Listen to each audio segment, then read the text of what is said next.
Hello friends, welcome to Kargi classes. आज date है 20 March 2021। देख लेते हैं इंडियन एक्सप्रेस के इंपॉर्टेंट आर्टिकल्स जो आज हमें डिस्कस करेंगे एडिटोरियल और आइडिया पेज से। फर्स्ट आर्टिकल अभी हम डिस्कस करेंगे, that is general outreach. Pakistan के जो आर्मी चीफ हैं कमर जावेद बाजवा, उनकी तरफ से जो अभी स्टेटमेंट्स आए हैं जिसमें ये बताया जा रहा है कि जो प्रीवियस एक्सपीरियंसेस हैं इंडिया और पाकिस्तान को, उनको बरी कर देना चाहिए, गाड़ देना चाहिए और आगे बढ़ने की ज़रूरत है। साथ में ये भी कहा कि स्ट्रेटेजिक राइवलरी ना होकर के इकोनॉमिक कोऑपरेशन पे ध्यान देने की ज़रूरत है दोनों कंट्रीज़ को। डेवलपमेंट आपको पता है कि सीज़ फायर एग्रीमेंट को ऑब्जर्वेंस में लाने की बात की गई थी जो मिलिट्री स्टैब्लिशमेंट है उनके द्वारा, और उसी कड़ी में लगातार ये कहीं ना कहीं एक और डेवलपमेंट देखने को मिल रहा है। बट अभी भी हमारी जो गवर्नमेंट है इंडिया की तरफ से अभी कोई प्रॉपर रिस्पॉन्स देखने को नहीं मिला है। तो जानेंगे इस आर्टिकल को कि पाकिस्तान ऐसा क्यों कर रहा है और क्या इंडिया को करना चाहिए इस पूरी अपॉर्चुनिटी को ध्यान में रखते हुए। ठीक है, ये आर्टिकल डिस्कस करेंगे। ये पॉलिटिक्स है, बिल्कुल डिस्कस नहीं करेंगे। सिमिलरली ये भी पॉलिटिक्स है, नहीं डिस्कस करेंगे। ये भी पॉलिटिक्स है, नहीं डिस्कस करेंगे। सॉरी, हाँ, ये वाला आर्टिकल है जिसमें सचिन वाजे वाला जो केस है ना, जो मुकेश अंबानी के घर के बाहर वो जो स्कॉर्पियो गाड़ी मिली थी जिसमें जेलेटिन स्टिक्स मिली थी, उस केस को यहाँ पे समझाया जा रहा है। तो एक बार इस केस का थोड़ा सा समरी मैं आपको प्रोवाइड करूँगा। बेसिकली ये मुद्दा अब मुकेश अंबानी की घर के बाहर स्कॉर्पियो खड़ी थी उससे रिलेटेड नहीं रह गया है। इन्वेस्टिगेशन में ये निकल के आया है कि यहाँ पर कस्टडियल डेथ हुई है, ठीक है, जहाँ पर बहुत ज़्यादा टॉर्चर किया गया है एक इंडिविजुअल को जिसका नाम है यूसुफ, कौन सा, ख्वाजा यूनुस, ठीक है, उसको टॉर्चर करके और फिर बाद में उसको मार दिया गया है। तो पूरे केस में बताया, इस पूरे आर्टिकल में चीज़ जो बताई जा रही है कि किस तरीके से पॉलिटिक्स अभी महाराष्ट्र की चल रही है। पिछले 20 सालों का पूरा एक तरीके से डेवलपमेंट बताया है इसमें कि एक बॉम्ब ब्लास्ट केस था, उस बॉम्ब ब्लास्ट केस में इसको अरेस्ट किया है। देखेंगे इस आर्टिकल को, थोड़ा सा समरी ले लेंगे इसकी, राइट। ये वाला डिस्कशन बिल्कुल नहीं करने वाले हैं। तो दो आर्टिकल हो गए एडिटोरियल से। आइडिया पेज से हम डिस्कस करेंगे पहला article, no country for inflation targeting. जब 2016 में मॉनेटरी पॉलिसी कमेटी स्टैब्लिश कर दी गई थी तो उनको 4 ± 2% का टारगेट दिया था कि इन्फ्लेशन को आपको इस रेंज में रखनी है। तो ये इन्फ्लेशन टारगेटिंग का ट्रेंड इंडिया में शुरू हुआ 2016 में, और सबसे पहले शुरुआत कर दी थी न्यूजीलैंड ने। तो डिफरेंट कंट्रीज़ का एक्सपीरियंस यहाँ पे समझाने की कोशिश कर रहे हैं राइटर सुजीत एस भल्ला कि इन्फ्लेशन टारगेटिंग जिन भी कंट्रीज़ ने की है उनको ज़्यादा सफलता नहीं मिली है। इवन घाटा क्या हो गया, जो नेशनल जो जीडीपी ग्रोथ है वो और डिक्लाइन कर गई। जानेंगे इस आर्टिकल को, अच्छा आर्टिकल है, ठीक है। ये आर्टिकल हम डिस्कस नहीं करेंगे। और आज वर्ल्ड हैप्पीनेस डे है, उसके ऊपर अर्जुन राम मेघवाल जी ने ये आर्टिकल लिखा है, हैप्पीनेस कैसे लाई जा सकती है, कैसे हम वर्ल्ड को चेंज कर सकते हैं हैप्पीनेस के बेसिस पे, और हैप्पीनेस आती क्या है, ये कोई सोशल इशू है या पर्सनल इशू है, ये सारी चीज़ें समझेंगे। थोड़ा सा फिलोसॉफिकल आर्टिकल है, अच्छा आर्टिकल है, पर देखेंगे। ओके, 4 आर्टिकल्स हैं, देखते हैं एक एक को। First article, general outreach. Pakistan army chief general Qamar Javed Bajwa ने अभी अपनी तरफ से एक इम्पोर्टेंट स्टेटमेंट इंडिया की तरफ हाथ बढ़ाने की कोशिश की है कि दोनों आर्मीज़ ने जो 2003 का सीज़ फायर एग्रीमेंट को ऑब्जर्वेंस में लिया है उसी से आगे बढ़कर भी इंडिया और पाकिस्तान एंगेज कर सकते हैं। आज LOC के अक्रॉस पीस को स्टैब्लिश करने के लिए 2003 का ये जो एग्रीमेंट है ना, उसको पहले भी ऑब्जर्वेंस में लिया हुआ है, पर अब की बार कुछ एक अलग ही अप्रोच देखने को मिल रही है जहां पर पॉलिटिकल स्टैब्लिशमेंट और आर्मी स्टैब्लिशमेंट दोनों की तरफ से स्टेटमेंट आ रहे हैं, और वो भी एक तरीके से पीसफुल को एग्जिस्टेंस को इंश्योर करने के लिए। तो बायलैटरल रिलेशनशिप को अच्छी करनी, दोनों कंट्रीज़ के बीच में टेंशन ख़त्म करनी, उसके लिए ये कहीं ना कहीं एक अच्छा मौका बताया जा रहा है। देखो, नेशनल सिक्योरिटी पॉलिसी की मीटिंग हो रही थी इस्लामाबाद में पाकिस्तान के, ठीक है। तो बाजवा ने क्या कहा, बोला कश्मीर एक इकलौता ऐसा मुद्दा है जो मेन प्रॉब्लम रही है दोनों कंट्रीज़ के बीच में, जो इकोनॉमिक पोटेंशियल है, एंगेजमेंट के बेसिस पे एक दूसरे को ग्रोथ करवा सकते हैं, या फिर रीजनल वाइज देखें साउथ एशिया में और ज़्यादा प्रोस्पेक्ट जो है ओपन अप हो सकते हैं। बट एक कश्मीर मुद्दा जो है वो कहीं ना कहीं प्रॉब्लम का कारण रहा है। इसके अलावा जो इनका स्टेटमेंट था, इसमें यूनाइटेड नेशन सिक्योरिटी काउंसिल के रेजोल्यूशन से रिलेटेड कोई बात नहीं कही गई इन्होंने। साथ में जो 5 अगस्त 2019 को इंडियन गवर्नमेंट के द्वारा, इंडियन पार्लियामेंट के द्वारा कश्मीर, जम्मू एंड कश्मीर का स्टेटहुड एक तरीके से रिपील करना और जो स्पेशल स्टेटस था आर्टिकल 370 के अंडर में वो एक तरीके से डिसकंटिन्यू करना और बाइफर्केट करके 2 यूटीज में कन्वर्ट कर देना, उसके बारे में भी इन्होंने कोई बात नहीं की। कहने का मतलब कि जो सेंसिटिव मुद्दे थे या फिर जो पहले से स्टेटमेंट आ रहे थे पाकिस्तान की तरफ से, उन स्टेटमेंट्स को रिपीट करने से बचा गया है इनके द्वारा। ठीक है, साथ में ये भी कहा कि एक कंड्यूसिव एनवायरनमेंट बनाने की ज़रूरत है कश्मीर में। इससे क्या होगा, एक पीसफुल रेजोल्यूशन निकाला जा सकता है प्रॉब्लम का, और जो इकोनॉमिक एंगेजमेंट जब आगे होगी तो फिर बोला ग्रोथ आराम से इंश्योर की जा सकती है। साथ में ये भी कहा कि पास्ट को हमें गाड़ देना चाहिए और आगे बढ़ने की सोचने की ज़रूरत है। सिमिलरली साउथ एशिया और सेंट्रल एशिया दोनों रीजन्स में पाकिस्तान एक लिंक का काम कर सकता है, और उसमें अगर इंडिया और पाकिस्तान के बीच में एंगेजमेंट अच्छी हो जाए तो जो पोटेंशियल है ना दोनों रीजन्स की, वो पोटेंशियल जो मतलब एक तरीके से स्कोप है कि हाँ कितना ग्रोथ कर सकते हैं, बोलो उसको हार्नेस किया जा सकता है। कनेक्टिविटी बढ़ाई जा सकती है ईस्ट और वेस्ट के बीच में। पाकिस्तान के ईस्ट में इंडिया, बांग्लादेश ये कंट्रीज़ हो गए, और वेस्ट की अगर बात करो तो फिर बाद में ये ईरान हो गया, फिर सेंट्रल एशियन कंट्रीज़ हो गए। बोले इनके बीच में आराम से एंगेजमेंट को और इंक्रीज़ किया जा सकता है।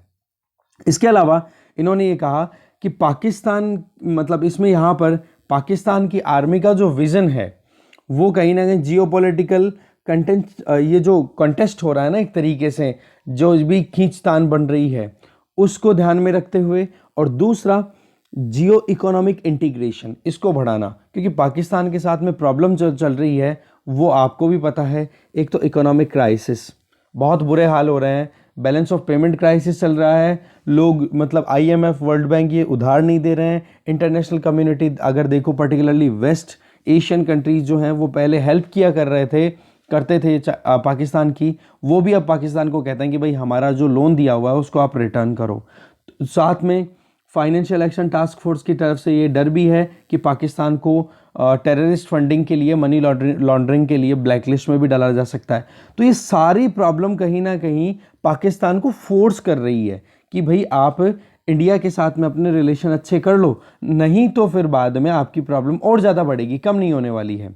बट पॉइंट यह है कि अब इंडिया कब रेसिप्रोकेट करता है, इंडिया अपनी तरफ से कब जवाब देता है, वो एक देखने वाली बात है। देखो, जो भी साइनिकल्स हैं, साइनिकल का मतलब होता है एक तरीके से जो निंदक होते हैं, जो भी आइडिया है उसके अंदर कमियां निकालने वाले हैं, कि जो बाजवा की तरफ से जो आउट स्ट्रेच आया है, ये जो हाथ बढ़ाया गया है बाजवा की तरफ से, ये कहीं ना कहीं इसके पीछे क्या कारण हो सकते हैं, क्योंकि इंडिया पाकिस्तान की रिलेशनशिप कोई अभी की तो है नहीं।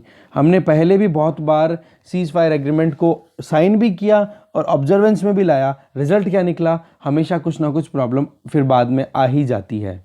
आज अगर साउथ एशिया में पीस की अगर बात करें तो पाकिस्तान आर्मी और इंडियन आर्मी अगर इनके बीच में टेंशन ना हो ना, तो साउथ एशिया में पीस आराम से इस्टेब्लिश की जा सकती है। दूसरा, आज पाकिस्तान की आर्मी की तरफ से स्टेटमेंट आ रहा है कि कश्मीर मुद्दा जो है वो एक बोन ऑफ कंटेंशन है, इसमें कहीं ना कहीं प्रॉब्लम है, बोले इसको सॉर्ट आउट करने की ज़रूरत है। बट पॉइंट ये आ रहा है कि बाजवा के पास में कितना टाइम है। अभी ये जो बोलने वाले बंदे हैं ना, एक तो इमरान खान की कितनी क्रेडिबिलिटी है, ऑपोजिशन पार्टीज तो चलते हैं उनके अगेंस्ट में इम्पीचमेंट मोशन लाती हैं और ये डर लगा रहता है कि सरकार कहीं गिर ना जाए। दूसरी तरफ जो ये बाजवा है पाकिस्तान आर्मी चीफ, ये तो एक्सटेंडेड टर्म के अंदर ये स्टेटमेंट दे रहे हैं, पहले क्यों नहीं दिया? और साथ में अगर इन्होंने अभी स्टेटमेंट दे भी दिया तो क्या गारंटी है कि इनके बाद में जो नेक्स्ट आर्मी चीफ आएंगे वो इसी लाइन पे काम करेंगे? तो ये बहुत सारे सवाल है, क्योंकि जनरल परवेज़ मुशर्रफ ने भी इसी तरीके से अपने स्टेटमेंट्स दिए थे, काम किया था, और उसके बाद में जैसे ही उनका डिपार्चर हुआ, क्या रिजल्ट क्या निकला? 2008 का 26/11 जो अटैक हुआ था मुंबई में, ठीक है ना।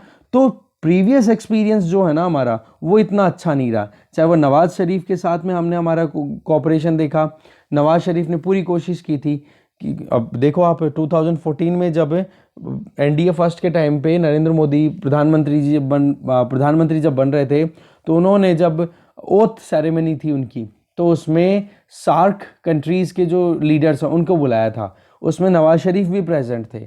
दूसरा, नवाज शरीफ को इसका क्या देखना पड़ा, क्या नतीजा निकला? उनके अगेंस्ट में जुडिशियल कू हुआ और उनकी सरकार को गिरा दिया गया। इसके अलावा परवेज़ मुशर्रफ का हमने ऑलरेडी देख ही लिया। तो ये सारे मुद्दे जो ना वो कहीं ना कहीं एक देखो क्वेश्चन उठाते हैं कि पाकिस्तान में जो टेररिस्ट आउटफिट्स है ना, उनके खिलाफ में जिसने भी आवाज़ उठाई है उसको एकदम जड़ों से ख़त्म कर दिया वहाँ पे। तो अभी यहाँ पर पाकिस्तान की आर्मी अगर पीस एडवोकेट कर रही है तो देखो बुरी बात तो हम कह नहीं सकते। दिस इज़ एन अपॉर्चुनिटी, इसको ग्रास्प करने की ज़रूरत है जल्दी से जल्दी। और हाँ, पर यह भी है कि हमें सावधानी पूर्वक और हाँ बहुत सोच समझ के आगे चलने की ज़रूरत है, एंथुसियाज्म भी दिखाने की ज़रूरत है। ऐसी बात नहीं ढीले ढफले तरीके से पड़े हैं, पाकिस्तान अपनी तरफ से अपॉर्चुनिटी दे भी रहा है पर हम एंगेज ना करें, बट कॉशियसली, सावधानी पूर्वक, कि पता नहीं पीछे क्या प्लान है या फिर आगे क्या हो सकता है। ठीक है, आज चाहे एलओसी पे ट्रेड की बात करो उसको रीस्टार्ट करें, या क्रॉस एलओसी जो बस सर्विस है वो रीस्टार्ट हो जाए, या फिर पीस के प्रोस्पेक्ट की बात करें, अगर इस्टेब्लिश होता है ना तो दोनों कंट्रीज़ के लिए देखो अच्छा है। साथ में एडिटर ये बोल रहे हैं कि दोनों कंट्रीज़ को अब अपने जो डिप्लोमेटिक मिशंस को बुला लिए थे, हमारे यहाँ पर पाकिस्तान के जो हाई कमिश्नर थे और हमारे हाई कमिश्नर जो पाकिस्तान में डिप्लॉयड थे, उनको हमने वापस बुला लिया था। तो डिप्लोमेटिक एंगेजमेंट भी शुरू करने की ज़रूरत है, अभी फुल स्ट्रेंथ पे आने की ज़रूरत है। आगे चलते हैं। नेक्स्ट आर्टिकल है no country for inflation targeting. Surjit S Bhalla के द्वारा लिखा हुआ ये आर्टिकल है। लगभग 3 दशक हो गए हैं जब इन्फ्लेशन टारगेटिंग को किसी कंट्री ने अडॉप्ट किया, और वो सबसे पहले किसने की थी? न्यूजीलैंड ने।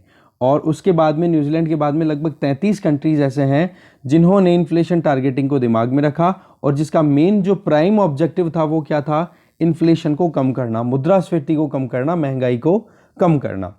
और इसी आर्सेनल में, इसी लाइन में जो लेटेस्ट जो लीडर्स हैं, 2 कंट्रीज हैं जिन्होंने इन्फ्लेशन टारगेटिंग के थ्रू इन्फ्लेशन को कंट्रोल करने की बात की, वो है अर्जेंटीना और इंडिया। और ये 2016 में इन्होंने अपने यहाँ पे शुरुआत की थी। आरबीआई की तरफ से अपनी फॉर्मल रिव्यू की जब अनाउंसमेंट की गई थी तो उसमें देखो एक उर्जित पटेल कमेटी स्टैब्लिश की गई थी। तो उर्जित पटेल कमेटी ने अपनी तरफ से बताया था, बोला कि इन्फ्लेशन टारगेटिंग को लेकर के आरबीआई को काम करने की ज़रूरत है, मॉनेटरी पॉलिसी को कंडक्ट करने की ज़रूरत है। इससे इन्फ्लेशन भी कंट्रोल होगी और कंट्री की ग्रोथ है उसको भी एनकरेज किया जा सकता है। तो इसी बात को ध्यान में रख करके इन्फ्लेशन टारगेटिंग की जो रिकमेंडेशन थी वो उर्जित पटेल कमेटी की थी, और उसी को ध्यान में रख के 2016 में हमारे यहाँ पर मॉनेटरी पॉलिसी कमेटी भी स्टैब्लिश हो जाती है आरबीआई के द्वारा, और गवर्नमेंट और आरबीआई दोनों मिलकर करते हैं। साथ गवर्नमेंट ने 1934 आरबीआई एक्ट में अमेंडमेंट किया था उसके बेसिस पे, और साथ में आप देखोगे अक्टूबर 2016 में मॉनेटरी पॉलिसी कमेटी को फिर टारगेट भी दे दिया गया था कि भाई आपको जो इन्फ्लेशन है उसको कंट्रोल रखना है। और किस बेसिस पे किया जाएगा? मॉनेटरी पॉलिसी की फंक्शनिंग किस बेसिस पे होगी? रियल रेपो रेट पे, जो कि ये देखा गया था कि लगभग 1.25% की जो रियल रेपो रेट है वो मेंटेन रखी जाएगी, और इसको न्यूट्रल पॉलिसी देखा गया। कहने का मतलब कि जीरो पर ना ला करके रियल रेपो रेट हम रखेंगे कितनी? 1.25%। फॉर एग्जाम्पल अगर आप देखो अभी, जैसे मैं एक एग्जाम्पल दे रहा हूँ छोटा सा, कि जब शुरुआत की थी ना रेपो रेट को टारगेट करके मॉनेटरी पॉलिसी कमेटी के द्वारा जो इन्फ्लेशन टारगेटिंग की गई थी, तो उस टाइम पे रेपो रेट फिक्स कर दी गई थी कितनी? 6.25%। तो ओवरऑल आप देखोगे तो इसमें मेन जो रियल इफेक्ट जो आया वो कितना था? 1.25%। इसकी वजह क्या थी? क्योंकि उस टाइम पर जो इन्फ्लेशन चल रहा था वो थी 5%, और रियल रेपो रेट को आपने फिक्स कर दिया कितना? 6.25। तो ओवरऑल डिफरेंस कितना आ गया आपका? 1.25। तो इन्फ्लेशन का रेपो रेट से जो रिलेशन है उससे रिलेटेड ये चीज़ बताई जा रही है। साथ में जो न्यूट्रल रियल पॉलिसी रेट होती है, या रेपो रेट बोल सकते हैं, रियल रेपो रेट बेसिकली क्या होती है मैं आपको बता देता हूँ कि आरबीआई या फिर कोई भी सेंट्रल बैंक अगर किसी भी कॉमर्शियल बैंक को मतलब पैसे देती है, एक तरीके से लोन देती है इंटरेस्ट के ऊपर, उस इंटरेस्ट रेट को बोलते हैं रेपो रेट। और वो लोन कब उठाता है कॉमर्शियल बैंक? जब इनके पास में कैश की कमी हो, इनके पास में पैसे की कमी हो। तो न्यूट्रल रियल पॉलिसी रेट की अगर बात करें तो आरबीआई का मेन जो काम था वो ये कि पॉलिसी रेट है ना उसको हम कंसिस्टेंट रखेंगे ग्रोथ पोटेंशियल के साथ में। मतलब कि जो कंट्री की ग्रोथ है, जीडीपी ग्रोथ है, उसको भी हम आगे बढ़ाएंगे और उसी के हिसाब से पॉलिसी रेट को हम फिक्स करेंगे। क्योंकि फिलिप कर्व में क्या बात आ जाती है? जो फिलिप कर्व जिसमें ये बताया जाता है कि अगर आप फुल एम्प्लॉयमेंट अचीव कर लेते हो तो उस टाइम पर आप ग्रोथ भी इक्वली ही अचीव कर पाते हो। एम्प्लॉयमेंट का मतलब होता है कि जो भी आपके पास में रिसोर्सेज हैं आप उनको यूटिलाइज 100% एफिशिएंसी के साथ कर रहे हो। ठीक है, तो उससे क्या हो जाता है कि कि बोले उसके साथ में आपकी ग्रोथ भी अच्छे से इंश्योर होनी शुरू हो जाती है। तो उसी को ध्यान में रख करके आरबीआई ने ये अपना काम करना शुरू किया और रेपो रेट है उसको फिक्स करना शुरू किया। आज आप देखोगे जीडीपी ग्रोथ की अगर हम बात करें तो एवरेजिंग 2016 के टाइम पे जब ये एमपीसी इस्टेब्लिश की गई थी, मॉनेटरी पॉलिसी कमेटी, और इन्फ्लेशन टारगेटिंग फिक्स की गई थी, उस टाइम पे ग्रोथ रेट एवरेज हो रही थी 7.9%। और उसी टाइम पे आप देखोगे कि इन्फ्लेशन कितनी चल रही थी, इन्फ्लेशन हमारी चल रही थी लगभग 5%। और उसी टाइम पे जो अनाउंसमेंट किया गया रेपो रेट का वो था 6.25%। ये डेटा उस टाइम का है जब मॉनेटरी पॉलिसी कमेटी ने अपनी इन्फ्लेशन टारगेटिंग को ध्यान में रखते हुए और रेपो रेट फिक्स कर दी थी। अब ये मॉनेटरी फैक्ट्स हैं हमारे लिए बहुत इंपॉर्टेंट है, कम से कम ये जानने के लिए कि इंडिया के लिए क्या ये जो आईटी का मतलब क्या, इन्फ्लेशन टारगेटिंग ने सही में काम भी किया है या नहीं। जो गोल डिसाइड किया था या जो चीज़ सोच करके उर्जित पटेल कमेटी ने रिकमेंडेशन दी थी कि इन्फ्लेशन टारगेटिंग पे काम करना चाहिए हमें, उसका हमें कुछ आउटकम मिल भी रहा है या नहीं। देखो फिर गवर्नमेंट ने क्या किया, मॉनेटरी पॉलिसी कमेटी को 4% ±2 मतलब 2 से 6% की एक बैंड दे दिया, एक स्लॉट दे दिया, बोला आपको इन्फ्लेशन को इसी के रेंज में रखनी है। और उसी पर काम करके फिर बाद में शुरुआत हो जाती है हमारे यहाँ पर इन्फ्लेशन टारगेटिंग की। तो यहाँ पर दो सवाल आ जाते हैं। नंबर एक कि क्या वाकई में इन्फ्लेशन ने मतलब इन्फ्लेशन को डिक्लाइन किया, तो क्या वाकई में हमारे जो इन्फ्लेशन टारगेटिंग की उसका रिजल्ट है ये, मतलब इन्फ्लेशन टारगेटिंग की तो क्या इन्फ्लेशन डिक्लाइन कर गया, क्या ऐसा हुआ, पहला सवाल। दूसरा कि इन्फ्लेशन टारगेटिंग का जो रोल है उसका क्या मतलब सिग्निफिकेंस है अगर हम बात भी करें इसकी इन्फ्लेशन को कंट्रोल करने की। तो एक पॉइंट तो क्या हो गया कि इन्फ्लेशन टारगेटिंग के बाद में इन्फ्लेशन पे क्या असर आया, पहले नहीं। इन्फ्लेशन टारगेटिंग आपने कर ली 2016 में, तो 2016 से लेके अब तक का आपका एक्सपीरियंस क्या रहा, क्या वाकई में इन्फ्लेशन कंट्रोल में आई, और अगर आई तो फिर इसका रोल क्या है। इसके अलावा एक सवाल बहुत बड़ा ये है कि इन्फ्लेशन टारगेटिंग आपने ले ली, पर उसके साथ में इन्फ्लेशन टारगेटिंग आपने ली, अब इन्फ्लेशन का मतलब क्या हो जाता है, आप देखो कि मार्केट में अगर लिक्विडिटी ज़्यादा होती है ना तो लोगों के हाथ में पैसा ज़्यादा होता है। अब लिक्विडिटी या फिर पैसा मार्केट में ज़्यादा होगा तो उससे क्या होगी, डिमांड ज़्यादा हो जाएगी, और डिमांड जब ज़्यादा हो जाती है और सप्लाई वो की वो बनी रहती है तो अपने आप ही इन्फ्लेशन बढ़ जाती है।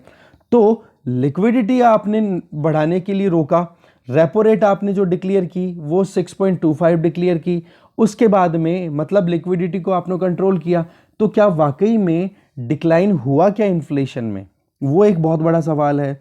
और साथ में इसका जो इन्फ्लेशन टारगेटिंग का असर जीडीपी ग्रोथ रेट पे क्या देखा गया। तो पॉइंट यहाँ पर क्या आ रहा है कि हमारे यहाँ पर इन्फ्लेशन टारगेटिंग से पहले हमारी जीडीपी ग्रो कर रही थी 8% की रेट से, और जैसे इन्फ्लेशन टारगेटिंग अचीव की ना, मतलब इन्फ्लेशन टारगेट करनी शुरू की, उसके बाद में हमारे यहाँ पर ग्रोथ रेट हो गई 5%।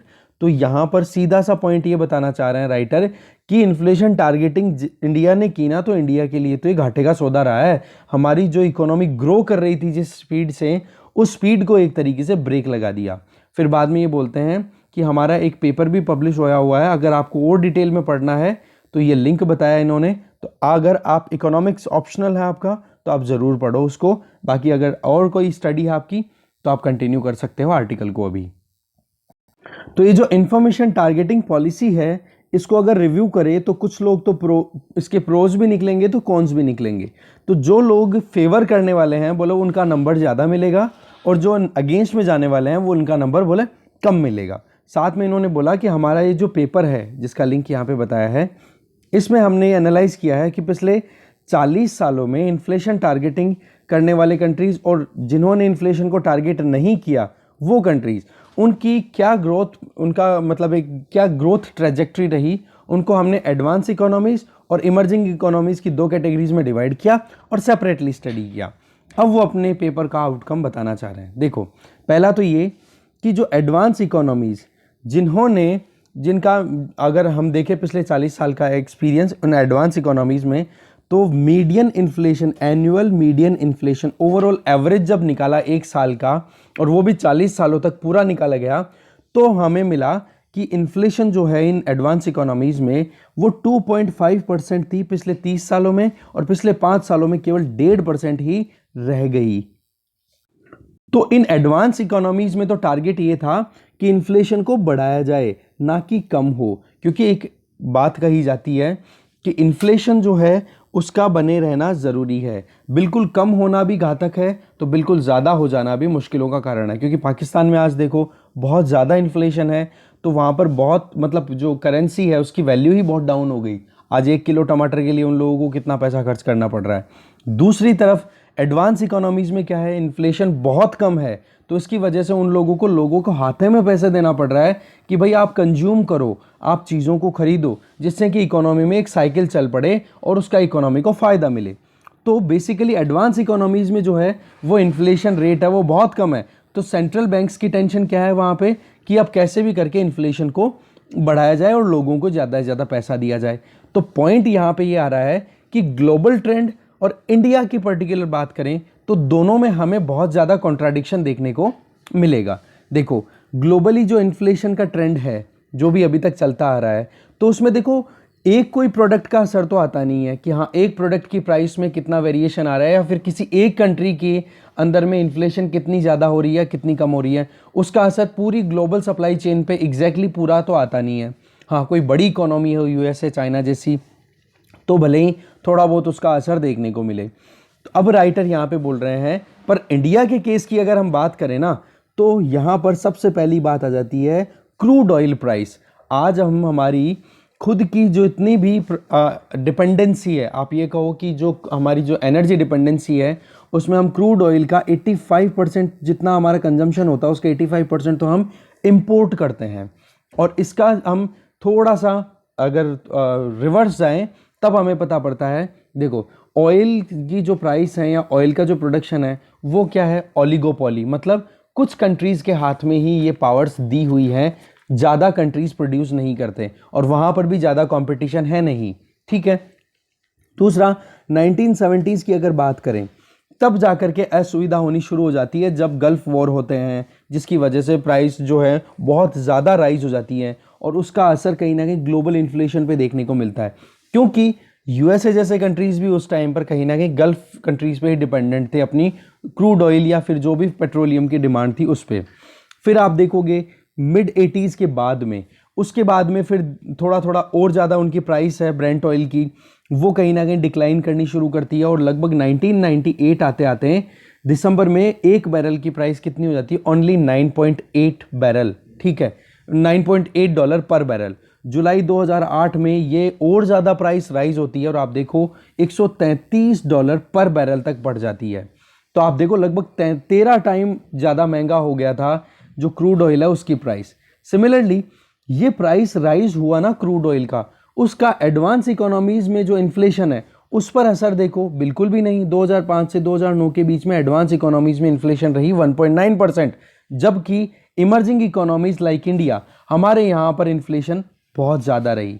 देखो इसमें अगर हम इंडिया की बात करें तो 1999 से लेके 2005 के बीच में हमारे यहाँ पर इन्फ्लेशन था 13.3%, ठीक है, और 1998 में हमारे इन्फ्लेशन कितना चल रहा था, 3.9%। तो क्रूड ऑयल का असर इंडियन इकोनॉमी में तो सीधा देखने को मिलता है, बट एडवांस इकोनॉमीज में ज़्यादा देखने को नहीं मिलता। तो इमर्जिंग इकोनॉमीज की अगर बात करें, ठीक है ना, तो इनमें कहीं इमर्जिंग मार्केट जिनको बोल रहे हैं, ठीक है, इमर्जिंग इकोनॉमीज की अगर बात करें तो 2000 से 2004 के बीच में इन्फ्लेशन रहा 4%। तो ओवरऑल बात क्या कहना चाह रहे हैं कि क्रूड ऑयल प्राइस जब अंडर कंट्रोल थी तब इन्फ्लेशन ज़्यादा थी नहीं, और दूसरी तरफ क्रूड ऑयल प्राइस चाहे कितना ही फ्लक्चुएट करे, एडवांस कंट्रीज को इतनी ज़्यादा परेशानियों का सामना नहीं करना पड़ा था। फिर आगे राइटर बोल रहे हैं कि जो इन्फ्लेशन के बारे में सोचने वाले जो एक्सपर्ट्स हैं उनका एक और डिटर्मिनेंट है, एक और सोच है उनकी कि इन्फ्लेशन पर फिस्कल डेफिसिट का भी असर पड़ता है, कि सरकार कितना रुपया खर्च कर रही है और सरकार के पास में खुद के पास में पैसा कितना है। अगर खर्चा ज़्यादा कर रही है इसका मतलब क्या हो गया, मार्केट में मनी सप्लाई ज़्यादा हो रही है, और मनी सप्लाई ज़्यादा हो गई तो लोगों के पास में पैसा ज़्यादा पहुंचेगा तो डिमांड बढ़ेगी, तो वही बात डिमांड बढ़ेगी तो इन्फ्लेशन ऑटोमेटिकली राइज हो जाएगी। तो बोले फिस्कल डेफिसिट मतलब सरकार का अगर जो फिस्कल घाटा है वो अगर बढ़ा हुआ है तो बोला इसका भी असर कहीं ना कहीं इन्फ्लेशन पे दिखाई देता है। बट राइटर ये बोलना चाह रहे हैं कि अगर हम डोमेस्टिकली या इंटरनेशनली जितने भी एविडेंसेस को हमने स्टडी किया ना हमारे पेपर में, जो इस पेपर को कोट कर रहे हैं यहाँ पे SBBL में, ठीक है, तो बोले कि इसमें हमने कोई भी एविडेंस ऐसे नहीं मिले हैं जहां पर फिस्कल डेफिसिट का इन्फ्लेशन से कोई लेन देन रहा हो। साथ में ग्लोबलाइजेशन, आज वर्ल्ड क्या है, एक ग्लोबल विलेज के तौर पे काम कर रहा है। तो यहाँ पर जो फंडामेंटल्स है ना इन्फ्लेशन के, उनका अगर हम देखें तो उनका असर मेन होता है सप्लाई, मनी सप्लाई से रिलेटेड ही होता है। तो अगर 1984 की बात की जाए, ठीक है, 1984 की, तो यूएसए ने अपनी खुद की, यूएसए के उस टाइम पे क्या था, मनी क्राइसिस चल रहा था, आपको पता है। रोनाल्ड रीगन और मार्गरेट थैचर ने जो रिफॉर्म्स लाने की बात की थी, उस टाइम पे नियो लिबरलिज्म आने की शुरुआत हो चुकी थी एक तरीके से। मार्गरेट थैचर उस टाइम पे प्राइम मिनिस्टर थी यूके की, और रोनाल्ड रीगन उस टाइम पे प्रेसिडेंट हुआ करते थे इसके, यूएसए के, ठीक है, मुझे जहाँ तक याद है, थोड़ा बहुत पब्लिक एडमिनिस्ट्रेशन में इसका पता पड़ता है। जब नियो लिबरलिज्म जब आया ना, तो नियो लिबरलिज्म पॉइंट के टाइम पे उन्होंने यूएसए में मनी सप्लाई को इंश्योर किया कि कैसे भी करके इकोनॉमी को बूस्ट करना है तो लोगों के हाथों में पैसा होना चाहिए। तो वो वीकली बेसिस पे मनी सप्लाई इंश्योर किया जाता था यूएसए के द्वारा, ठीक है। तो उसको भी बोला बंद कर दिया इन्होंने एक बार तो, जबकि यूएसए एक एडवांस इकोनॉमी थी, उसके बावजूद उन्होंने मनी सप्लाई को रोक दिया, क्योंकि वहां पर तो इन्फ्लेशन की प्रॉब्लम है, इन्फ्लेशन कम होने की प्रॉब्लम है, ठीक है। अब राइटर बोल रहे हैं कि फिस्कल डेफिसिट की हमारी खुद की बात कर लेते हैं। देखो, इन्फ्लेशन इंडिया में जो है ना, वो अपने आप में ग्लोबल एविडेंसेस के बिल्कुल कॉन्ट्रेरी है, इसमें कोई डाउट नहीं है। क्योंकि हमारी जो वही बात है यार, 85% हम डिपेंड करते हैं एनर्जी पे, और दूसरा हमारे यहाँ पर सर्विस सेक्टर बहुत ज़्यादा है, ठीक है। इसका मैं थोड़ा सा डिकोड करने की कोशिश कर रहा हूँ, आप समझना कि सर्विस सेक्टर में हमारे यहाँ पर ज़्यादातर एम्प्लॉयमेंट है, और सर्विस सेक्टर में ट्रांसपोर्टेशन सेक्टर तो बहुत ही ज़्यादा इंपॉर्टेंट रोल प्ले करता है, और ट्रांसपोर्टेशन सेक्टर चलता है एनर्जी बेस्ड। अब एनर्जी की अगर बात करोगे तो एनर्जी हमारे यहाँ पर पेट्रोलियम जो फॉसिल फ्यूल है उस पर चलता है, और फॉसिल फ्यूल में हम पेट्रोलियम जो है वो इम्पोर्ट करते हैं, और उसमें कहीं ना कहीं जो गल्फ कंट्रीज़ हैं उनकी डोमिनेंस ज़्यादा है। तो वहाँ पर जो प्रोडक्शन हो रहा है उसके हिसाब से क्रूड ऑयल की प्राइसेस चेंज होती है, उसके हिसाब से पेट्रोल डीजल की प्राइसेस चेंज होती है, और उसी के हिसाब से एनर्जी की जो प्राइस है हमारे यहाँ पर वो चेंज होती है। इसी के चलते हमारे यहाँ पर महंगाई जो है ना, वो कहीं ना कहीं एक प्रोडक्ट क्रूड ऑयल वो बहुत हद तक डिसाइड कर देता है। जबकि इंटरनेशनल प्रैक्टिसेस की बात करें, दूसरे कंट्रीज़ की या ग्लोबल प्रैक्टिसेस की बात करें, एक्सपीरियंसेस की बात करें, तो हमारे से कुछ डिफरेंट उनका एक्सपीरियंस देखने को मिलता है। देखो, हमारे यहाँ पर फिस्कल डेफिसिट को कंट्रोल करने के लिए एफआरबीएम एक्ट आया था 2003 में, ठीक है। पर उसके पहले एफआरबीएम को अनाउंस किया ना, उसके पहले के सालों की अगर बात करें तो हमारे यहाँ पर फिस्कल डेफिसिट हुआ करती थी सेंट्रल गवर्नमेंट और स्टेट गवर्नमेंट सबकी मिला करके 10.9% 2001 में, और ऐसे 10.4 10.9 ऐसे परसेंट हुआ करती थी 2003 से पहले का ये पूरा डेटा है, ठीक है। पर 1999 से 2005 के बीच में अगर आप देखोगे ना, तो कंसोलिडेटेड फिस्कल डेफिसिट कितना, एवरेज कितना आ रहा है, 9.4%। इस टाइम को बता रहे हैं कि बोले ये golden period of fiscal deficit, मतलब इंडिया की इन्फ्लेशन का था इस टाइम पर। मतलब फिस्कल डेफिसिट की अगर बात करो तो 9.4 चल रहा था, और इस टाइम पर जो इन्फ्लेशन जो थी, हमने प्रीवियस देखा 4% के लगभग देखा था, पूरा डेटा देखा था, ठीक है। तो बोलो ये एक इंडियन इन्फ्लेशन के लिए गोल्डन टाइम था, जबकि ना तो उस टाइम पे इन्फ्लेशन टारगेटिंग का काम था, ना कोई एफआरबीएम एक्ट था। तो राइटर जो है ना, आपको समझ में आ गई होगी थीम क्या है, कि इन्फ्लेशन टारगेटिंग को हमें छोड़ देना चाहिए। फिर बात आती है, देखो उर्जित पटेल रिपोर्ट आ जाती है, कमेटी की रिपोर्ट आती है, और उसमें इन्फ्लेशन को टारगेट करने की शुरुआत कर देते हैं। और आज आप देखो कि 2006 से 2013 के बीच में इन्फ्लेशन जो था हमारे कंट्री में, महंगाई जो थी वो लगभग मुद्रास्फीति जो थी वो 9.2% की रेट से इंक्रीज हो रही थी, कैटापल्टेड थी, मतलब बहुत ज़्यादा स्पीड से इंक्रीज हो रही थी। जबकि उस टाइम पे तो फिस्कल डेफिसिट तो हमारे बहुत कम था। तो यहाँ पर पॉइंट क्या बताना चाह रहे हैं, बोले फिस्कल डेफिसिट का सीधा कोई रिलेशन बनता नहीं है इन्फ्लेशन के साथ में।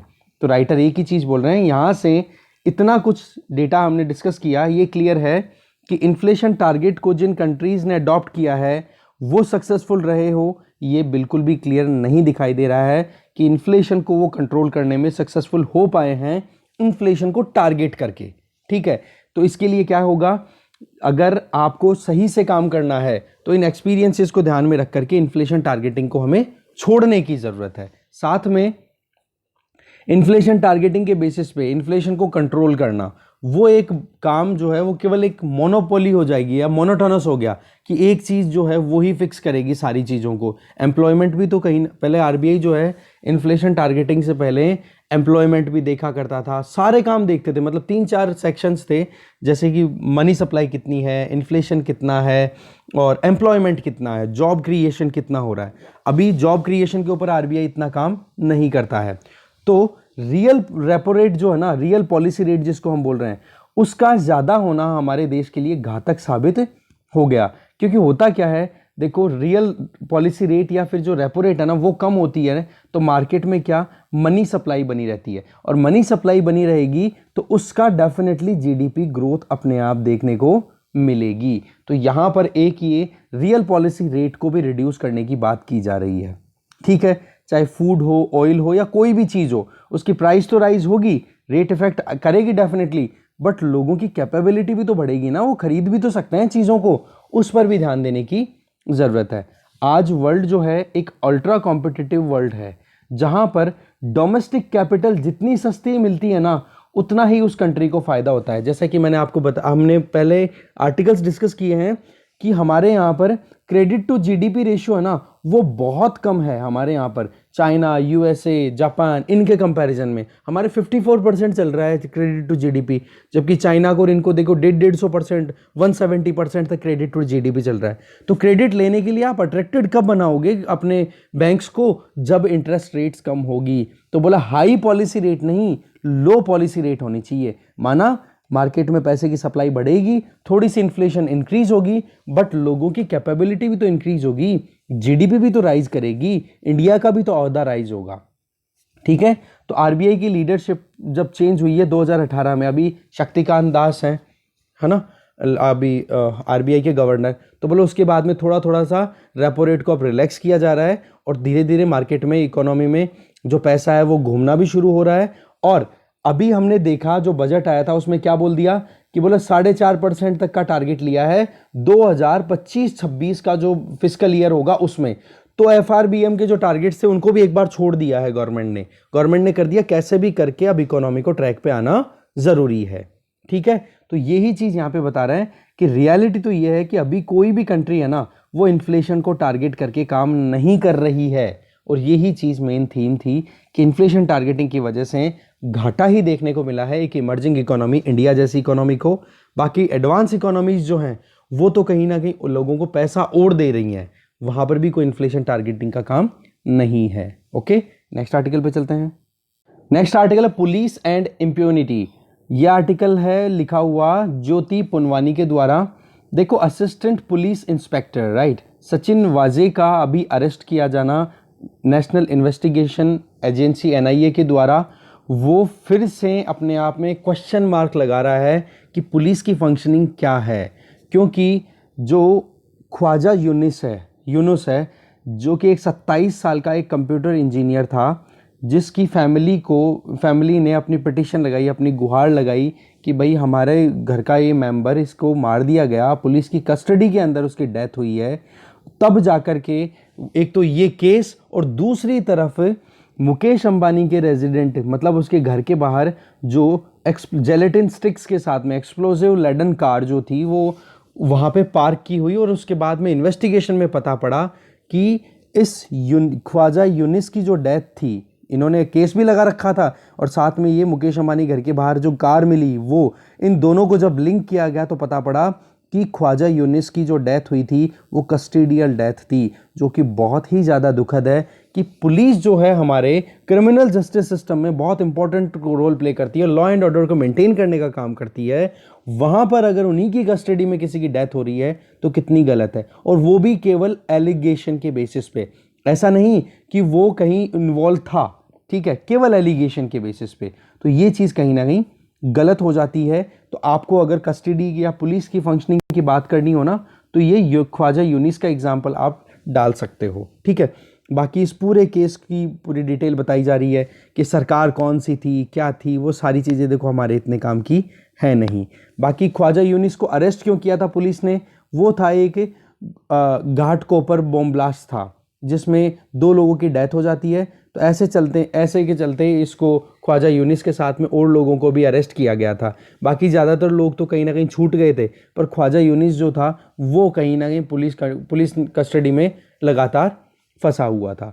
साथ में फिर जो एनकाउंटर स्पेशलिस्ट है अनिल वेज, ठीक है, अनिल वाजे, उनका फिर नाम आ जाता है कि भाई इन्होंने फिर बाद में मतलब एक तरीके से किलिंग करी है, कस्टडियल किलिंग थी सारी की सारी, ठीक है। तो एक बार इस आर्टिकल को आप खुद से पढ़ लेना, क्योंकि समझाने लायक ज़्यादा कोई चीज़ नहीं है, क्योंकि सरकारों का आना जाना, सारी पॉलिटिकल पार्टीज़ कहीं ना कहीं इन्वॉल्व है, पर्टिकुलर एक कम्युनिटी को टारगेट किया जा रहा है, वो सारी चीज़ें बताई जा रही है, तो वो हम इतना देख नहीं सकते हैं, मुझे लगता नहीं कहीं काम आएगा। पॉइंट इतना सही है, कस्टडियल डेथ हुई है जो कि बहुत ज़्यादा दुखद है, ठीक है। आप इस आर्टिकल को खुद से पढ़ोगे। नेक्स्ट आर्टिकल पे देख लेते हैं थोड़ा सा। नेक्स्ट आर्टिकल है for happier world look with in, Arjun Ram Meghwal के द्वारा लिखा हुआ आर्टिकल है। मार्च 20 को इंटरनेशनल डे ऑफ हैप्पीनेस की तरह सेलिब्रेट किया जाता है। कोविड-19 का 1 साल बीत चुका है, पिछले साल हाल ख़राब करने शुरू कर दिए थे कोविड-19 ने, और ये इंटरनेशनल डे ऑफ हैप्पीनेस जो अब की बार सेलिब्रेट हो रहा है, इसकी थीम क्या है? कीप काम, शांत रहो, स्टे वाइज, नॉलेजेबल बनो, ज्ञानी बनो, और साथ में बी काइंड, लोगों के साथ में दयापूर्वक अपने रिलेशनशिप स्टैब्लिश करो। साथ में लर्न, अच्छी चीज़ें सीखो, अनलर्न, बुरी चीज़ें छोड़ दो, और रीलर्न, कोई अगर पुरानी चीज़ आपने अच्छी सीखी थी वो आप भूल गए तो उसको फिर से रिमाइंड करो। ये कहीं ना कहीं मेन इश्यूज़ हैं जिन पर काम करने की ज़रूरत है। ये आपकी पर्सनालिटी के लिए काम कर रहा है, राइट। आर्टिकल देखो, जब 66 सेशन चल रहा था ना यूनाइटेड नेशन जनरल असेंबली का, उस टाइम पे रेजोल्यूशन पारित हुआ था 66/281 जुलाई 12, 2012 को।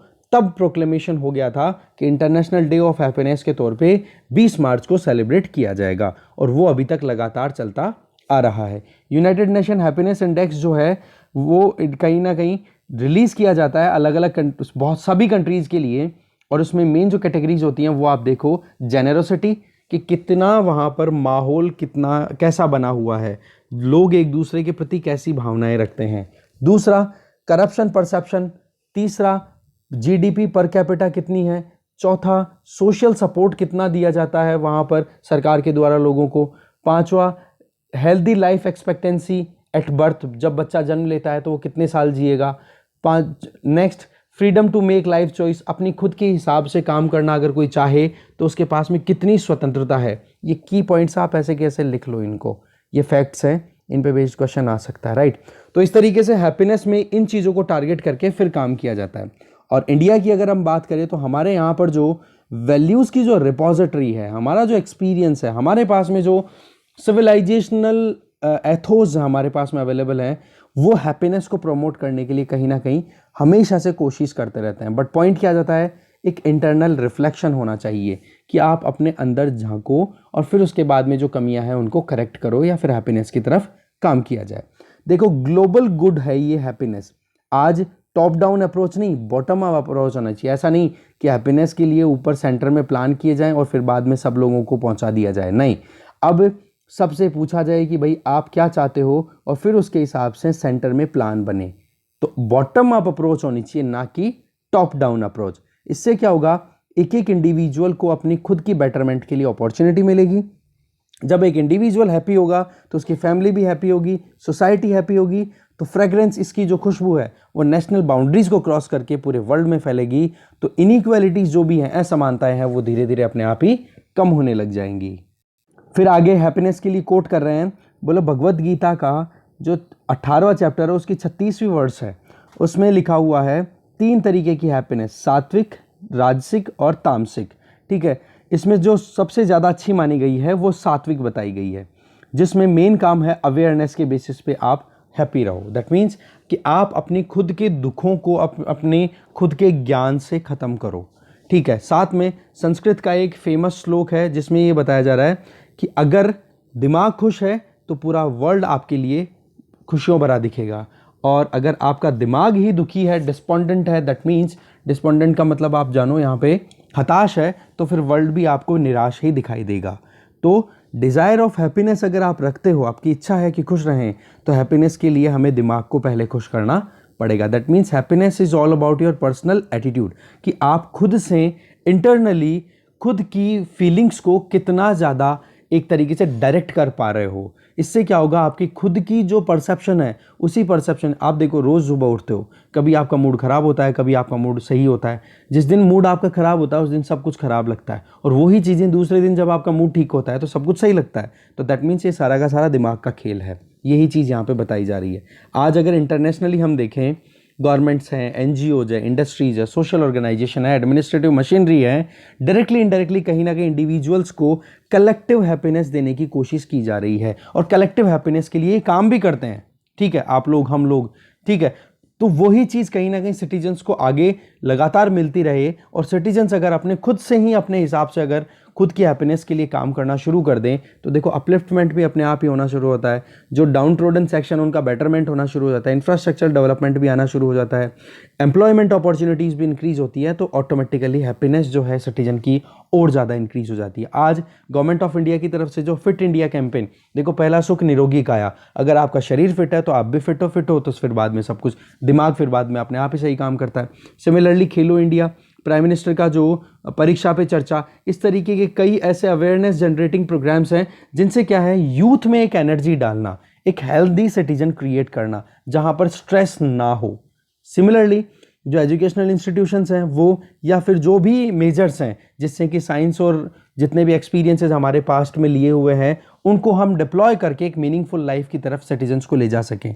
एक होलिस्टिक सेल्फ डेवलपमेंट की ज़रूरत है जिससे हम सब एक साथ में आकर के साइकोलॉजिकली एक दूसरे को सपोर्ट करें, कॉग्निटिव साइंस पे काम करें जिससे कि एक दूसरे का दिमाग जो है वो डेवलप हो सके, न्यूरो साइंस हो, मैनेजमेंट हो, एजुकेशनल टेक्नोलॉजी हो, सिग्नल प्रोसेसिंग हो, मेजर या फिर कोई भी मेजरमेंट हो, उन सभी में कहीं ना कहीं हैप्पीनेस को मेन सेंटर में रखने की ज़रूरत है। इसके अलावा जो ट्रेनिंग्स हैं, स्टूडेंट्स की जो स्कूलिंग है, उसमें भी कहीं ना कहीं इन चीज़ों पर फोकस करने की ज़रूरत है। कम्युनिटी रिलेटेड एक्टिविटीज़ होंगी ना, जहाँ पर एक बंदा दूसरे बंदे से कनेक्टेड फील करेगा, तो फिर वो ऑटोमेटिकली हार्मनी बनती चली जाएगी और ग्लोबल हैप्पीनेस के लिए काम भी अपने आप होने लग जाएगा।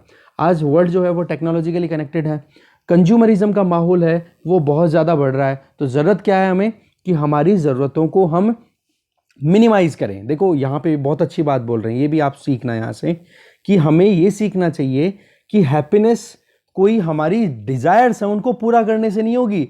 हैप्पीनेस हमें तब मिलेगी जब हमारी डिज़ायर्स लिमिटेड हो जाएंगी, तब जा करके। तो ये मिनिमलिस्ट अप्रोच है ना, कम से कम मतलब कंज्यूम कम से कम करो, मटेरियल गुड्स पे आप ज़्यादा दिमाग मत लगाओ, ये खरीदूं वो खरीदूं, इससे तो आपको दुख ज़्यादा होगा।